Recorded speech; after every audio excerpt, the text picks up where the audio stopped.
Marketing યાર્ડની અંદર સૂત્રોચ્ચાર કરી રહ્યા છે તેને આપણે પૂછીએ કે એ લોકો અહીંયા શા માટે ભેગા થયા છે. જી પ્રાગજીભાઈ, શું કહેશો? થોડા દિવસો પહેલા બોટાદમાં જે કિસાન મહાપંચાયત યોજવા માટે હળદળમાં જે ખેડૂતો પર અત્યાચાર કરવામાં આવ્યો, રીતસરના છે એ પોલીસે કાયદો અને વ્યવસ્થા હાથમાં લઈ અને ખેડૂતો પર એટલો બધો અત્યાચાર કર્યો, તેના જવાબ રૂપે આગામી 31 તારીખના રોજ અરવિંદ કેજરીવાલ અમારા રાષ્ટ્રીય સંયોજક છે તે સાયલા તાલુકાના સુદામડા ગામે આવી રહ્યા છે.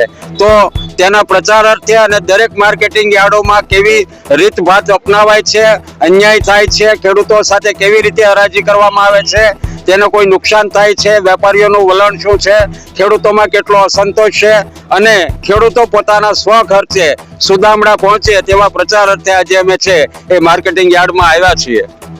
ત્યારે આમ આદમી પાર્ટીના કાર્યકરો એક સાયલા ખાતે એક કાર્યક્રમ આપવા જઈ રહ્યા છે, ત્યાં અરવિંદ કેજરીવાલ પણ આવી રહ્યા છે.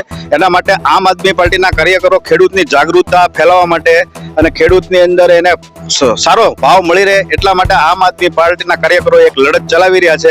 એના માટે એ લોકો સાયલા ખાતે એક કાર્યક્રમ આપવા જઈ રહ્યા છે, તેના પ્રચાર અર્થે અહીંયા માર્કેટિંગ યાર્ડની અંદર ભેગા થયેલા હતા.